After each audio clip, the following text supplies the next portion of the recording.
Imaginez ça, vous avez 20 ans. Il y a 6 mois, vous étiez titulaire en finale de l'Euro avec l'Angleterre. Vous avez marqué contre Manchester City en finale de FA Cup. Vous êtes considéré comme l'un des plus grands espoirs du football anglais. Et aujourd'hui, vous êtes cloué sur le banc, invisible, oublié par votre propre club. C'est exactement ce qui arrive à Kobbie Mainoo.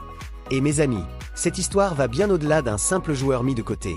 On parle ici d'un véritable tremblement de terre qui secoue les fondations de Manchester United. Car pendant que les Red Devils gâchent leurs pépites, deux mastodontes espagnols aiguisent leurs armes. Le Real Madrid et le FC Barcelone sont en embuscade, prêts à frapper fort. Aujourd'hui, on décortique ensemble l'une des histoires les plus folles du mercato hivernal. Comment un talent aussi pur peut-il se retrouver à ce point marginalisé? Et surtout, quelles seront les conséquences de cette gestion catastrophique? Attachez vos ceintures, parce que ça va secouer.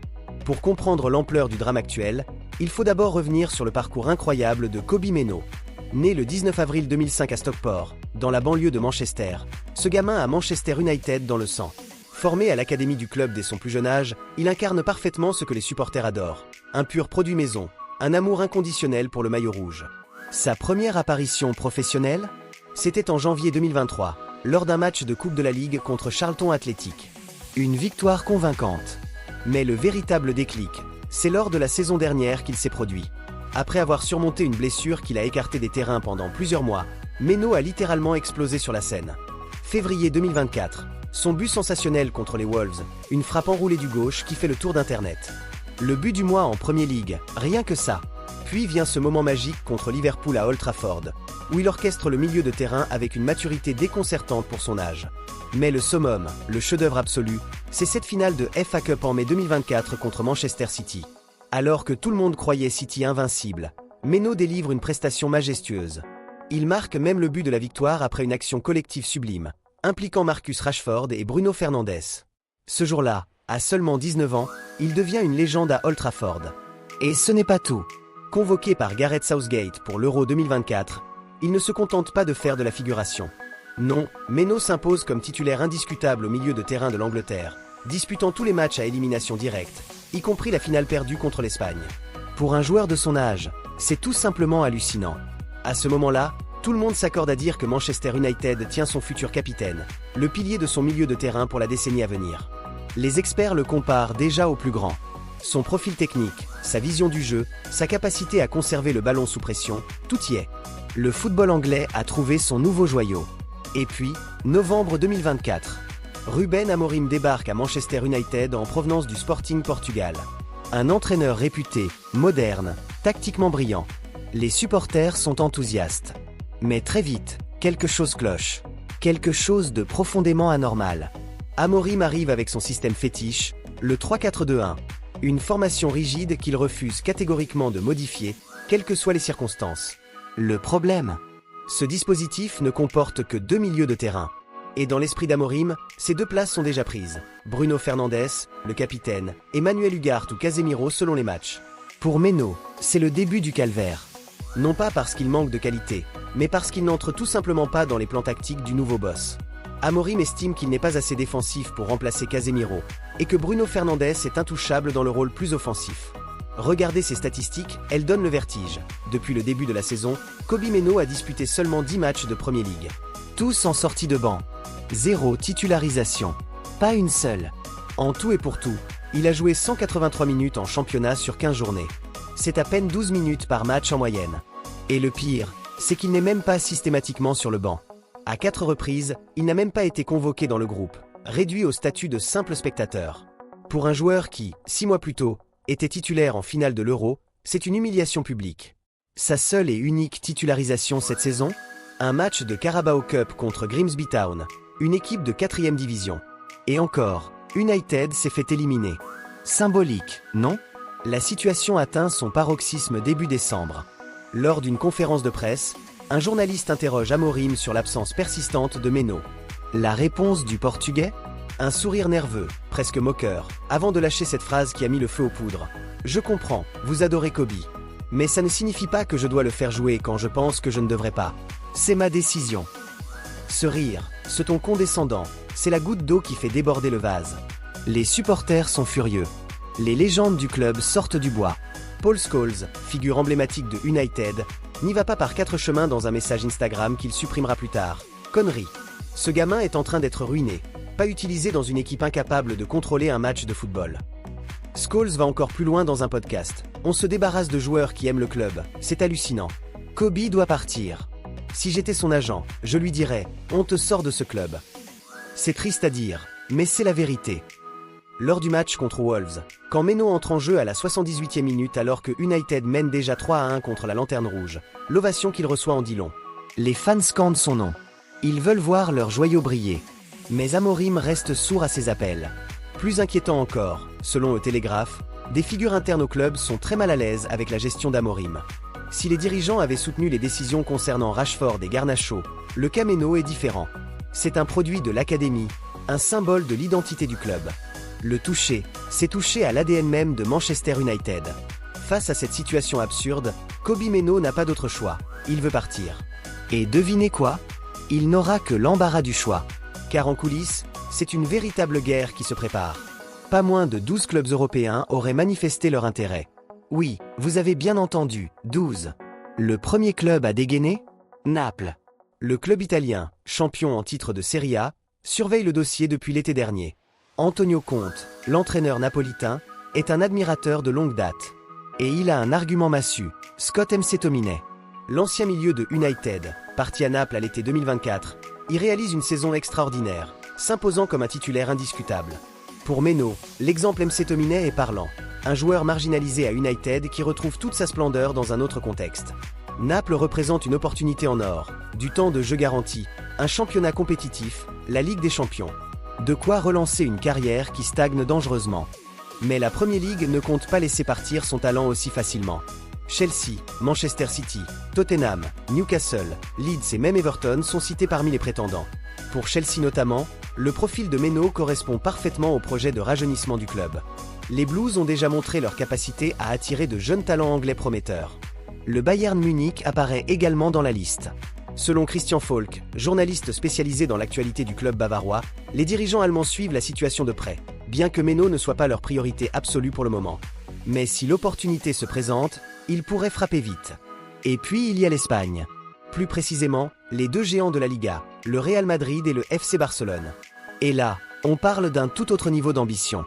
Du côté du Real Madrid, Florentino Pérez étudie le marché avec attention. Le club merengue anticipe plusieurs départs au milieu de terrain dans les mois à venir. Toni Kroos a pris sa retraite, Luka Modric approche de la fin, et la succession n'est pas encore totalement assurée. Meno, avec son profil technique et sa capacité à dicter le tempo, correspond exactement à ce que recherche Carlo Ancelotti pour construire le milieu de terrain du futur.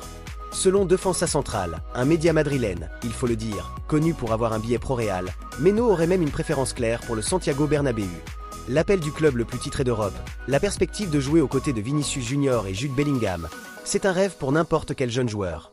Les dirigeants madrilènes seraient calmes mais confiants. Ils savent que dans un combat financier et sportif contre n'importe quel autre club, y compris leur rival barcelonais, ils partent avec un avantage. Le Real a les moyens, le prestige et l'habitude de ces batailles pour recruter les meilleurs jeunes talents du monde. Mais attention, le FC Barcelone n'a pas dit son dernier mot. Joan Laporta, le président barcelonais, voit en Meno une opportunité parfaite. Pourquoi? Gavi. Le jeune milieu prodige catalan est absent depuis plus d'1 an en raison d'une grave blessure au genou. Son retour est encore incertain, et même quand il reviendra, il faudra du temps pour qu'il retrouve son niveau. Dans l'immédiat, le Barça manque de profondeur au milieu. Pedri et Gavi étaient censés être les piliers, mais l'absence prolongée du second crée un vide. Meno, avec son profil technique, sa vision du jeu et sa capacité à presser, collerait parfaitement au style barcelonais. Le Barça a d'ailleurs une carte à jouer, Marcus Rashford. L'ancien coéquipier de Meno à United s'est relancé de manière spectaculaire sous les ordres de Hansi Flick à Barcelone. Prêté cet été après une rupture avec Amorim, Rashford a déjà inscrit 6 buts et délivré 11 passes décisives en 22 matchs. Un exemple parfait de ce qu'un environnement adapté peut faire pour un joueur étouffé à United. Le message est clair, viens nous rejoindre, on sait comment redonner vie au talent brimé par Manchester. Mais tout cela reste complexe. Manchester United, malgré la gestion désastreuse d'Amorim, ne souhaite pas vendre définitivement Meno cet hiver. Le club est conscient de sa valeur, estimée à environ 45 millions d'euros par Transfermarkt. Laisser partir un tel talent pourrait déclencher une révolte massive des supporters. L'option la plus réaliste pour janvier? Un prêt de 6 mois. Une solution qui arrangerait tout le monde. Meno retrouverait du temps de jeu crucial pour ses ambitions avec l'Angleterre en vue de la Coupe du Monde 2026. Et United garderait une porte de sortie pour l'été prochain si la situation évoluait. Au-delà des clubs et des millions en jeu, il y a un enjeu humain et sportif majeur. L'avenir de Kobbie Mainoo en sélection anglaise. Thomas Tuchel a récemment pris les rênes de l'équipe d'Angleterre avec un objectif clair. Remporter la Coupe du Monde 2026 qui se tiendra aux États-Unis, au Canada et au Mexique. Pour cela, il a besoin de joueurs en forme, affûtés, qui jouent régulièrement au plus haut niveau. Mainoo, malgré ses excellentes performances à l'Euro 2024, est en train de disparaître des radars. S'il continue à croupir sur le banc de United jusqu'en juin, comment Tuchel pourrait-il lui faire confiance pour un tournoi aussi crucial? L'entraîneur allemand ne fera pas de sentiments. Il prendra les joueurs qui performent, pas ceux qui végètent. Et le milieu de terrain anglais est ultra compétitif. Declan Rice, Jude Bellingham, Curtis Jones, Conor Gallagher. La concurrence est féroce. Chaque minute perdue à Old Trafford, c'est une minute de gagner pour ses concurrents. Mainoo en est parfaitement conscient. Selon plusieurs sources proches du joueur, cette perspective de rater la Coupe du Monde pèse énormément dans sa volonté de quitter United dès janvier. À 20 ans, il a déjà goûté à la scène internationale la plus prestigieuse. Retourner dans l'anonymat serait un crève-cœur insupportable. Du côté de United, les conséquences potentielles sont tout aussi dramatiques. Imaginez le scénario suivant. Mainoo part en prêt à Naples, au Real Madrid ou au Barça. Il explose, retrouve son niveau de l'an dernier, devient indispensable. Et à la fin de la saison, le club prêteur active une option d'achat ou formule une offre colossale que United ne peut refuser. Les supporters ne pardonneraient jamais. Car Mainoo, c'est différent de Rashford ou Garnacho. Il représente l'identité même du club, un gamin de Manchester, formé à l'académie, qui a toujours rêvé de porter le maillot rouge. Le laisser partir, c'est trahir l'une des valeurs fondamentales de Manchester United, donner sa chance aux jeunes du cru.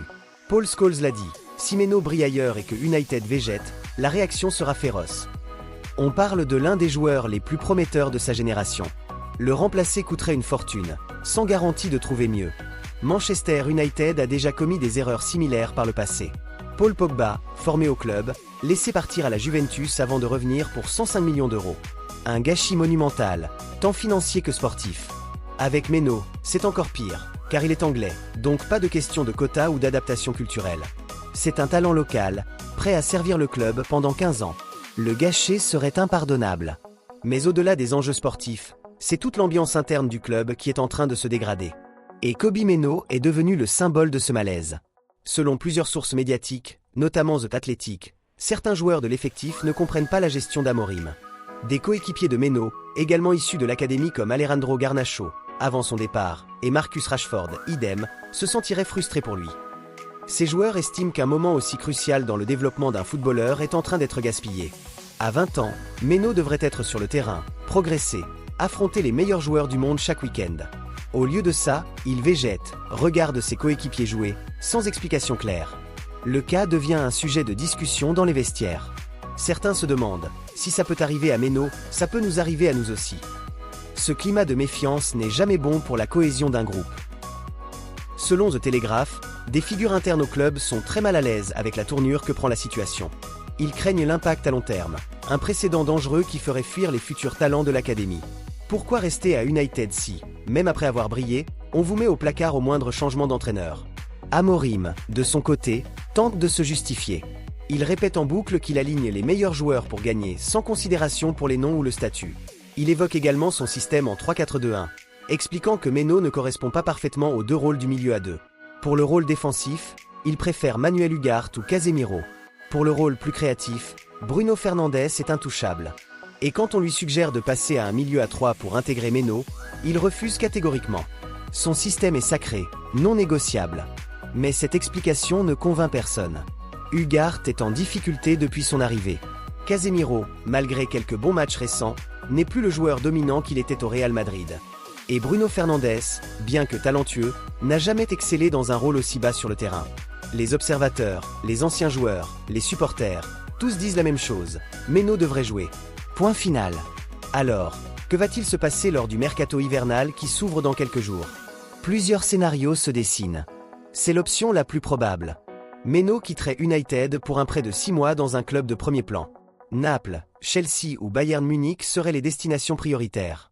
Ce prêt comporterait probablement une clause stipulant qu'en cas de performance exceptionnelle, le club prêteur pourrait négocier un transfert définitif l'été prochain. Pour Mainoo, c'est l'idéal. retrouver du temps de jeu immédiatement, se remettre en lumière avant la saison cruciale 2025 à 2026 et la Coupe du Monde. Pour United, ça permet de ne pas perdre le contrôle total du dossier, tout en calmant la grogne des supporters. Mais attention, ce scénario comporte un risque majeur pour United. Si Meno explose sous ses nouvelles couleurs et que le club prêteur fait une offre à hauteur de 60 ou 70 millions d'euros, difficile de refuser, surtout si le joueur insiste pour rester. Moins probable, mais pas impossible, un transfert définitif dès janvier. Le Real Madrid ou le Barça pourraient décider de frapper un grand coup, mettant sur la table une offre que United ne pourrait refuser. On parle de 50 à 60 millions d'euros pour un joueur de 20 ans avec 2 ans et demi de contrat restant. Si cette somme arrive, combinée à l'insistance de Meno pour partir, United pourrait céder. Après tout, le club a besoin de liquidités pour recruter dans d'autres secteurs. Et avec Bruno Fernandes qui pourrait aussi partir selon certaines rumeurs, l'argent de la vente de Meno financerait un recrutement massif au milieu de terrain. Mais ce serait un séisme. Les supporters descendraient dans la rue. Les légendes du club hurleraient à la trahison. L'image d'Amorim et de la direction serait durablement écornée. Le pire scénario de tous. Ni prêt, ni vente. Meno reste à United, continue à végéter sur le banc jusqu'en juin. Son moral est au plus bas, sa valeur marchande chute, ses chances d'intégrer l'équipe d'Angleterre s'envolent. Cette option serait catastrophique pour tout le monde. Le joueur gâcherait une année précieuse de sa carrière. United perdrait l'opportunité de récupérer de l'argent ou au moins de le relancer. Et l'ambiance au club deviendrait encore plus toxique. Heureusement, ce scénario semble peu probable. Amorim lui-même a déclaré dimanche qu'il serait ravi si Meno venait lui parler d'un départ en prêt. Une porte entrouverte, enfin. Le scénario Hollywood, celui dont rêvent les supporters de United. Amorim fait son mea culpa, change de système ou trouve un moyen d'intégrer Meno dans son 11. Le joueur retrouve sa place, brille à nouveau, et tout rentre dans l'ordre. Utopique? Peut-être. Mais le football nous a habitués à des rebondissements incroyables. Casemiro était au fond du trou il y a 2 mois, et Amorim lui-même citait son retour en grâce comme exemple que les joueurs peuvent changer son avis. Pourquoi pas Meno? Si le Portugais fait preuve d'humilité, reconnaît qu'il s'est peut-être trompé, et donne sa chance au jeune milieu, tout pourrait basculer. Mais pour l'instant, rien n'indique que ce revirement est en cours. Alors, mes amis, voilà où nous en sommes. Kobbie Meno, l'un des plus grands espoirs du football anglais, se trouve à la croisée des chemins. D'un côté, un Manchester United qui l'étouffe, un entraîneur qui ne le comprend pas, un système qui ne lui correspond pas. De l'autre, une dizaine de clubs européens de prestige prêts à lui offrir une seconde chance, à lui redonner les clés du camion. Le Real Madrid, le Barça, Naples, Chelsea, le Bayern. Tous veulent ce diamant brut que United est en train de gaspiller. Et honnêtement, qui pourrait les blâmer? Si vous étiez Meno, quel choix feriez-vous? Rester dans un club qui ne vous apprécie pas, ou partir là où on vous donnera les moyens de briller? La réponse semble évidente. Mais il y a une part de tragédie dans cette histoire. Car Meno, c'est un Red Devil dans l'âme. Il a toujours rêvé de porter ce maillot, de devenir une légende à Old Trafford. Être forcé de partir, ce n'est pas une victoire. C'est un déchirement. Pour Manchester United, l'heure est grave. Le club doit faire un choix, soit libérer Meno et accepter l'humiliation publique d'avoir gâché un tel talent, soit trouver une solution en interne pour le réintégrer. Mais une chose est sûre, le temps presse. Chaque jour qui passe, chaque match où il reste sur le banc, c'est un peu plus de son avenir qui s'échappe. Et vous, qu'en pensez-vous? Est-ce qu'Amorim a raison de privilégier son système coûte que coûte? Ou est-ce une erreur monumentale de mettre de côté un tel talent? Si vous étiez Meno, où iriez-vous? Naples pour retrouver du jeu rapidement? Le Real Madrid pour le prestige absolu? Le Barça pour suivre l'exemple de Rashford? Dites-nous tout en commentaire. Likez cette vidéo si vous pensez que Meno doit quitter United. Abonnez-vous et activez la cloche pour ne rien manquer de ce feuilleton qui ne fait que commencer.